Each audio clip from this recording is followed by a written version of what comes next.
I've always been a great tenant, always paid my rent on time, always taken great care to look after the property.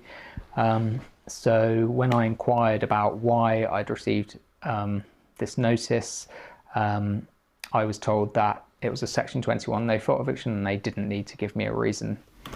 For 6.5 years, Tom has called this West London home, well, home.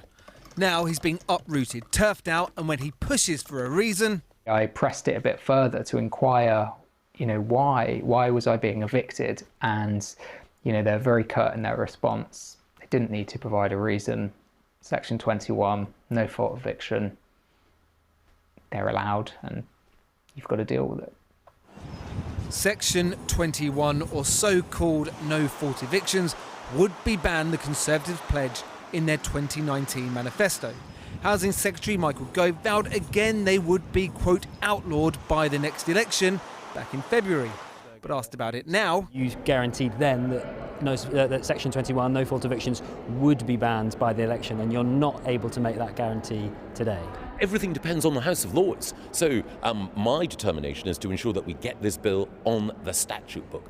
But it's up to the Lords to decide the rate of progress that we can make.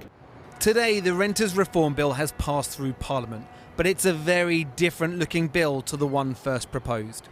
Under pressure from Tory backbenchers, it's been watered down, and some wanted even further concessions. We are now terming simple cessations of contracts as no-fault evictions. Who is at fault when a previously agreed contract comes to an end at a future date? No one. Changes include making tenants commit to a minimum 6-month period when renting a property, and the ban on no-fault evictions for existing tenants being delayed until the Justice Secretary assesses the readiness of the court system to deal with repossession claims. Charities which once backed this bill are now washing their hands of it. We actually think that this current bill in Parliament is not as good as the existing system. This is a once-in-a-generation opportunity to get it right. The last time the housing legislation was changed is 35 years ago. We have one chance to strengthen rights for tenants, and at the moment, the situation is this bill won't do that. Is this really that big a deal? There are 11 million private renters in England.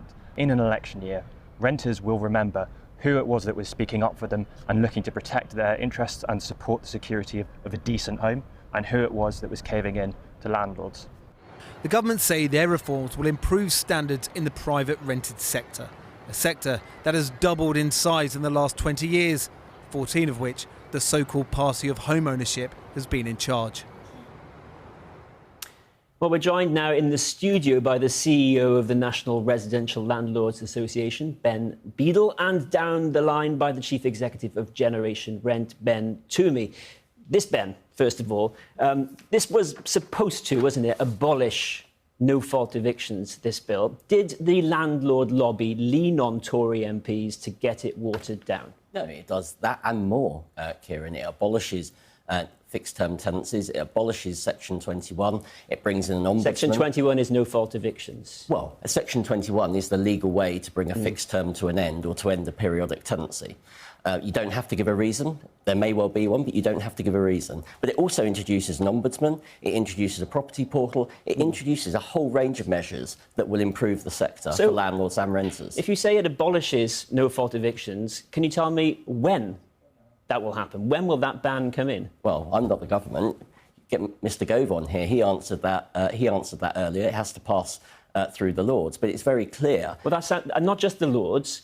The Justice Secretary has to say that the courts are ready to process all these claims, and that's why housing campaigners say, well, this is a major loophole, you're not actually abolishing these no-fault evictions at all. It's not a loophole at all. The Secretary of State, once the bill is passed, can set a date with 6 months' notice for new tenancies. The bit that there will be a review over will be that period between new tenancies being Section 21 being abolished for new tenancies and before it's abolished for existing tenancies. Well, let's turn to the other Ben from Generation Rent then. Are you as happy as Ben from the Landlords Association? We're far less happy as tenants' organisations. We think that the bill in its current form is going to fail on what it said it was going to achieve, which is to ban Section 21 no-fault evictions. We're 5 years on. Nearly 1 million renters have faced the no-fault eviction since that time it was first promised, and we're still no clearer about when that time might be. If they do pass it, there's a number of things they need to do to fix the bill anyway, because the new no-fault grounds that they're introducing don't actually make it any longer that someone has to be evicted. So at the moment, it's 2 months' notice that you'd receive, and you'd still receive 2 months' notice under the current bill. That's making people homeless. That's putting people at record levels into temporary accommodation, and that's the thing the government really needs to fix before tenant groups can be satisfied it's going to make a meaningful difference. This may be the headline, no-fault evictions, but there's a lot more in the bill than that, isn't there? Do you think in some aspects, or can you think of some aspects in which it is a better deal for renters?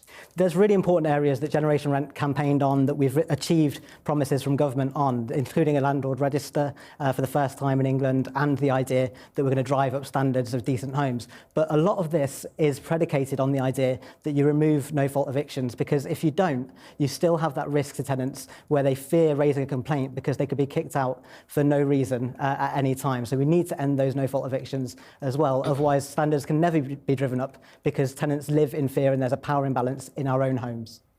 So how do we square this circle then, Ben, from the National Residential Landlords Association? Because the housing campaigners used to support this bill, now they don't, and you're telling me that everything's fine. Well, I'm not telling you everything is fine. I'm telling you that I think this bill is a reasonable compromise. You know, this represents the most significant change for over 30 years. It has to be a balanced bill with some give and take on both sides. Ben's not right here. It will abolish Section 21. It will abolish it for new tenancies and for existing tenancies. But it's right, it's absolutely right, that if you are a landlord that's relying on a new system, you don't wait 9 months to get possession of your property back, and it's fanciful to suggest that landlords go around evicting people willy-nilly. You say, you say it's a balanced bill, but that would mean that it had support from renters and landlords. And it doesn't. You're from the landlords, yeah, and Ben, I just want to bring you in there to respond, because you're representing the renters and you disagree. I think that's exactly right. Do you think it is balanced? We're in the absurd position where landlords are so enthusiastic for this bill that's supposed to be for renters, and tenant groups are the ones saying that it's failing at the moment to meet what we need to see happen if it is to be a once-in-a-generation change. It's absurd for landlords to tell renters what is good for us when we're saying exactly, really clearly, what needs to change in this bill. We need 2 months' notice to be gone away with. We need to go to 4 months. We need also to be protected in our homes. At the moment, only 6 months is the time in which you'd be protected from a no-fault eviction in this new bill. We need that to be 2 years so that people can actually begin to put down roots as well. We're really not happy about this, but the landlords seem ecstatic, to be honest. OK, Ben. Far from ecstatic, but the reason why... I'm afraid we're out of time, but I appreciate... 2 months isn't enough because there aren't enough houses. That's the fundamental point, and the bill does not address that. Ben, thank you very much. Ben Beadle, Ben Toomey, both Bens, thank you very much.